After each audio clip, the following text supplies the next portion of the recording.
Hello അസ്സലാമു അലൈക്കും welcome back. ഇന്ന് നമുക്ക് ഹെൽത്തി ആയിട്ടുള്ളൊരു 4 മണി പലഹാരം ഉണ്ടാക്കിയെടുത്താലോ. അരിപ്പൊടി വെച്ചിട്ട് ആവിയിൽ വേവിച്ചെടുത്തിട്ടാണ് ഈ ഒരു നാടൻ രീതിയിലുള്ള ഈ ഒരു പലഹാരം ഉണ്ടാക്കിയെടുക്കുന്നത്. നല്ല ഹെൽത്തി ആയിട്ടുള്ളൊരു സ്നാക്കാണ്. അതുപോലെ കുട്ടികൾക്കൊക്കെ നന്നായിട്ട് ഇഷ്ടപ്പെടുകയും ചെയ്യും. ഈ രീതിയിൽ സെർവ് ചെയ്താൽ നല്ല ടേസ്റ്റുമാണ്. അപ്പോൾ ഈ രീതിയിലുള്ള ഈ ഒരു 4 മണി പലഹാരം എങ്ങനെയാണ് നമുക്ക് ഉണ്ടാക്കുന്നത് നോക്കാം. അപ്പോൾ വീഡിയോയിലേക്ക് കിടക്കുന്നതിന് മുമ്പായിട്ട് എൻ്റെ ചാനൽ സബ്സ്ക്രൈബ് ചെയ്തിട്ടില്ല എന്നുണ്ടെങ്കിൽ പ്ലീസ് ഒന്ന് സബ്സ്ക്രൈബ് ചെയ്യുക. കൂടെയുള്ള ബെല്ലൈക്കണും കൂടെ ഒന്ന് പ്രസ് ചെയ്യുക കേട്ടോ. അപ്പോൾ നമുക്ക് നോക്കാം.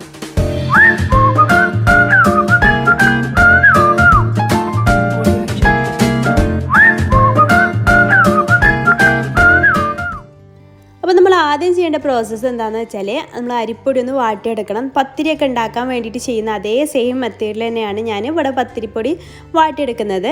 അപ്പോൾ ഇതിലേക്ക് ആവശ്യത്തിനുള്ള വെള്ളം ചേർത്തിട്ടുണ്ട്. ഞാൻ 3 കപ്പ് വെള്ളമാട്ടോ ചേർത്ത് കൊടുത്തിട്ടുള്ളത്. 2 കപ്പ് അരിയിലേക്ക് 3 കപ്പ് വെള്ളമാണ് ചേർത്തത്. അപ്പോൾ 1 കപ്പ് അരിയിലേക്ക് 1.5 കപ്പ് വെള്ളം എന്നുള്ള രീതിയിലാണ് എടുത്തിട്ടുള്ളത്. അപ്പോൾ ഞാൻ അത് നന്നായിട്ടൊന്ന് തിളച്ച് വരുന്ന സമയത്ത് ഒന്ന് ലോ ഫ്ലെയിമിലേക്ക് ഇട്ട് കൊടുത്ത ശേഷം നമ്മുടെ അരിപ്പൊടി ചേർത്ത് കൊടുക്കുന്നുണ്ട്. ഇത് വറുക്കാത്ത അരിപ്പൊടിയാണ്. വറുത്തതോ വറുക്കാത്തതോ ഒക്കെ നിങ്ങൾക്ക് ഇഷ്ടത്തിനനുസരിച്ച് എടുക്കാം. പിന്നെ വെള്ളത്തിൻ്റെ അളവ് നിങ്ങൾ എങ്ങനെയാണോ പത്തിരി ഉണ്ടാക്കുന്നത് ആ രീതിയിൽ എടുത്താൽ മതി കേട്ടോ. ചിലപ്പോൾ ചില പൊടിയിലേക്ക് വെള്ളം കൂടുതൽ വേണ്ടി വരും, ചില പൊടിയിലേക്ക് വെള്ളം കുറവ് വേണ്ടി വരും. അപ്പം ഞാനിപ്പോൾ 1 കപ്പിലേക്ക് 1.5 കപ്പ് വെള്ളം ആ രീതിയിലാണ് എടുത്തിട്ടുള്ളത്. അപ്പോൾ ഇത് നമുക്ക് നന്നായിട്ട് പത്തിരിക്കൊക്കെ ചെയ്യുന്ന പോലെ ഒന്ന് നന്നായിട്ടൊന്ന് ഇതിലിട്ടിട്ടൊന്ന് വാട്ടിയെടുക്കണം. അപ്പോൾ അത് നന്നായിട്ട് വാട്ടിയെടുത്തിട്ടുണ്ട്. ഇനി നമുക്ക് കൈ വെച്ചിട്ട് ഇത് നന്നായിട്ടൊന്ന് കുഴച്ചെടുക്കാം. നമ്മൾ പത്തിരിക്ക് ചെയ്യുന്ന സെയിം പ്രോസസ്സ് തന്നെയാണ്. അപ്പോൾ നല്ല സോഫ്റ്റ് ആവുന്ന വരെ കുറേ സമയം തന്നെ നന്നായിട്ട് ഒരു 10-15 മിനിറ്റെങ്കിലും നന്നായിട്ട് അത് കുഴച്ചെടുത്തിട്ട് നല്ല സോഫ്റ്റ് ആക്കി എടുക്കുക. അപ്പോൾ നല്ല ചൂടാണ്. ആ ചെറിയ ചൂടോട് കൂടെ തന്നെ കുഴച്ചെടുക്കുക. അപ്പോൾ നന്നായിട്ട് ഞാൻ കുഴച്ചെടുത്ത് മാറ്റി വെച്ചിട്ടുണ്ട്. ഇപ്പോൾ നല്ല സോഫ്റ്റ് ആയിട്ട് തന്നെ കുഴച്ചെടുത്തിട്ടുണ്ട് കേട്ടോ. ഇത് നമുക്കൊരു ഭാഗത്തേക്ക് മാറ്റി വെക്കാം. ഇനി ഇതിലേക്കുള്ള ഫില്ലിങ് റെഡിയാക്കി എടുക്കണം. തേങ്ങ വെച്ചിട്ടുള്ളൊരു ഫില്ലിങ്ങാണ് നമ്മൾ തയ്യാറാക്കി എടുക്കുന്നത്. അപ്പോൾ ഒരു പാൻ വെച്ചിട്ട് ചൂടായ ശേഷം അതിലേക്ക് 2 ടീസ്പൂൺ നെയ്യ് ഒഴിച്ച് കൊടുക്കുക. എന്നിട്ട് അതിലേക്ക് ഒരു 3/4 ടീസ്പൂണ് ചെറിയ ജീരകം ചേർത്ത് കൊടുക്കുക. അപ്പോൾ അതൊക്കെ നിങ്ങളുടെ ഇഷ്ടത്തിനനുസരിച്ച് ചേർത്താൽ മതി. വേണ്ടാന്നുള്ളവർക്ക് അത് സ്കിപ്പ് ചെയ്യുകയും ചെയ്യാം കേട്ടോ. അപ്പോൾ ഞാനൊരു 3/4 ടീസ്പൂണ് ചെറിയ ജീരകം ചേർത്ത് കൊടുത്തിട്ടുണ്ട്. അതൊന്ന് റോസ്റ്റായിട്ട് വരുമ്പോൾ അതിലേക്ക് ഞാനൊരു 2 ചെറിയ ഉള്ളി ചെറുതായിട്ട് ചോപ്പ് ചെയ്തതും കൂടി ചേർത്ത് കൊടുക്കുന്നുണ്ട് കേട്ടോ. അപ്പോൾ അതിൻ്റെയൊക്കെ ടേസ്റ്റ് ഇഷ്ടമുണ്ടോ ഇല്ല എന്നൊക്കെ നിങ്ങളുടെ ടേസ്റ്റിനനുസരിച്ചാണ്. വേണമെന്നുള്ളവർക്ക് മാത്രം ചേർത്ത് കൊടുത്താൽ മതി. അതല്ലാന്നുണ്ടെങ്കിൽ തേങ്ങ മാത്രം ചേർത്ത് കൊടുത്താലും മതി. അപ്പോൾ ആ 2 ചെറിയ ഉള്ളി കൂടി അതിലേക്ക് ചെറുതായിട്ട് അരിഞ്ഞതും കൂടി അതിലേക്ക് ചേർത്ത് കൊടുത്തിട്ട് ഒന്ന് റോസ്റ്റ് ചെയ്തെടുക്കുക.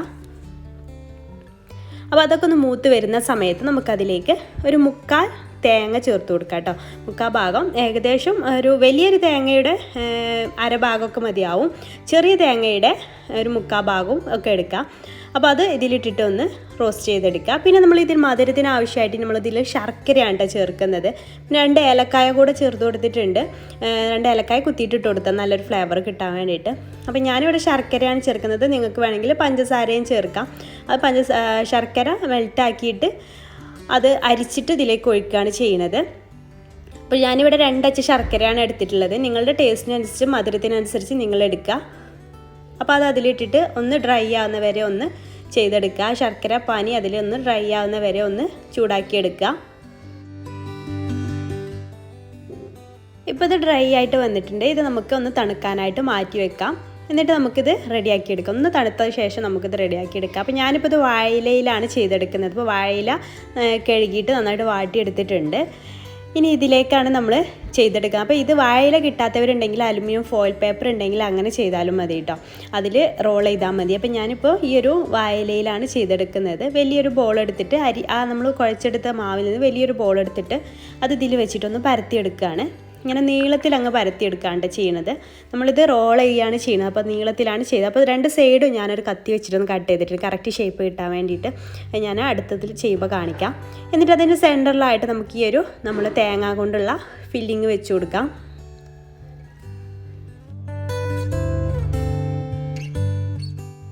എന്നിട്ട് ഇതുപോലെ അങ്ങ് റോൾ ചെയ്ത് കൊടുക്കാം. നമ്മുടെ ഈ ഒരു പത്തിരി കുറച്ച് കട്ടിയിൽ വേണം കേട്ടോ നമ്മൾ പരത്തിയെടുക്കാൻ വേണ്ടിയിട്ട്. നല്ല തിന്നായിട്ട് പരത്തിയെടുക്കരുത്, കുറച്ച് കട്ടിയിൽ വേണം പരത്തിയെടുക്കാൻ വേണ്ടിയിട്ട്. എന്നിട്ട് ഇതുപോലെ റൗണ്ടിലൊന്ന് റോൾ ചെയ്തിട്ട് നമ്മുടെ ആ ഒരു വാഴയിലയും അതുപോലെ റൗണ്ടിലൊന്ന് റോൾ ചെയ്തെടുക്കണം. സൈഡൊക്കെ ഇങ്ങനെ ഒട്ടിച്ചു കൊടുത്താൽ മതി. എന്നിട്ട് നമുക്ക് വാഴയിലയും റൗണ്ടിലൊന്ന് റോൾ ചെയ്തെടുക്കാം.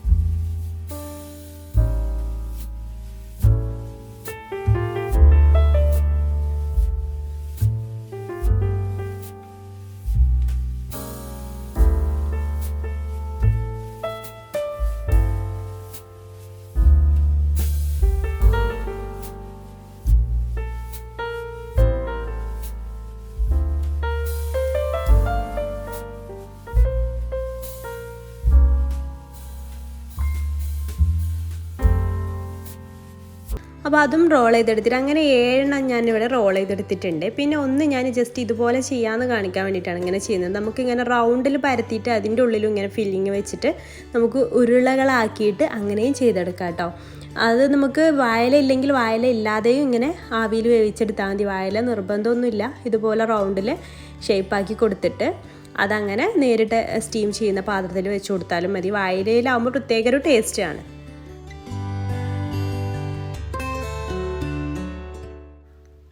എന്നിട്ട് ഇതുപോലെ കിഴിയാക്കി ഒന്ന് ചെയ്തെടുക്കുകയാണ് ചെയ്യുന്നത്. അപ്പോൾ ഈ രീതിയിൽ സെർവ് ചെയ്യണമെന്നുണ്ടെങ്കിൽ ഈ രീതിയിൽ ചെയ്തെടുത്താലും മതി കേട്ടോ. കാണാൻ ഭംഗിയാണ് ഇങ്ങനെ കിഴിയായിട്ട് വെച്ച് കൊടുക്കുമ്പോൾ. അപ്പോൾ ഞാൻ സ്റ്റീമറിൽ വെള്ളം തിളപ്പിക്കാനായിട്ട് വെച്ചിട്ടുണ്ടായിരുന്നു. വെള്ളം ഒന്ന് ചൂടായിട്ട് വരുമ്പോൾ അതിലേക്ക് നമ്മുടെ ഓരോന്നും വെച്ച് എല്ലാം കൂടെ ഒരുമിച്ച് തന്നെ ചെയ്തെടുക്കാം കേട്ടോ. 7 ഇതുപോലത്തെ റോളും ഉണ്ട്, പിന്നെ ഒരു കിഴിയാണ് ഉള്ളത്. അപ്പോൾ നമ്മൾ 7 ഇതുപോലെ തന്നെ വെച്ച് കൊടുക്കാം.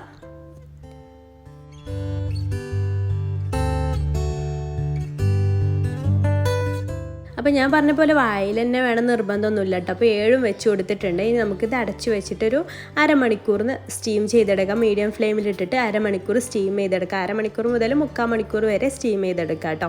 അപ്പോൾ നമുക്കിത് വായില ഇല്ലാന്നുണ്ടെങ്കിൽ അതുപോലെ നേരിട്ട് അങ്ങനെ വെച്ചാലും കുഴപ്പമില്ല. പക്ഷെ വായിലയിലാവുമ്പോൾ നല്ലൊരു ടേസ്റ്റ് ആയിരിക്കും. ഇപ്പോൾ ഒരു അരമണിക്കൂർ കഴിഞ്ഞിട്ടുണ്ട്. ഞാൻ മീഡിയത്തിൻ്റെ ഹൈ ഫ്ലെയിമിൻ്റെ ഇടയിലായിട്ടുള്ള ഫ്ലെയിമിലാട്ടോ വെച്ചിട്ടുണ്ടായിരുന്നത്. അപ്പോൾ നന്നായിട്ട് അത് കുക്കായിട്ട് വന്നിട്ടുണ്ട്. നല്ലൊരു സ്മെല്ലൊക്കെ വരുന്നുണ്ട്. നല്ല ചൂട് ആവി പറക്കുന്ന അടയാണ് നമുക്ക് കിട്ടിയിട്ടുള്ളത്. നമ്മൾ ഇലയുടെയൊക്കെ ഉണ്ടാക്കുന്ന ഒരു സെയിം പ്രൊസീജിയർ തന്നെയാണ്. ഇനി നമുക്കിത് കട്ട് ചെയ്തിട്ട് സെർവ് ചെയ്യാം.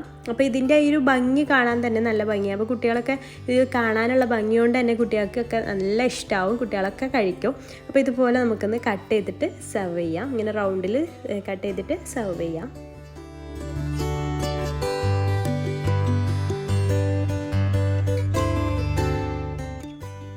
അപ്പോൾ നമ്മുടെ ഇന്നത്തെ ഈ ഒരു ഹെൽത്തി സ്നാക്ക് ഇഷ്ടപ്പെട്ടുണ്ടെങ്കിൽ ലൈക്ക് ചെയ്യാൻ മറക്കരുത്. അതുപോലെ മറ്റുള്ളവരിലേക്ക് ഷെയർ ചെയ്യാൻ താല്പര്യം ഉണ്ടെങ്കിൽ പ്ലീസ് ഒന്ന് ഷെയർ ചെയ്യാനും മറക്കരുത് കേട്ടോ.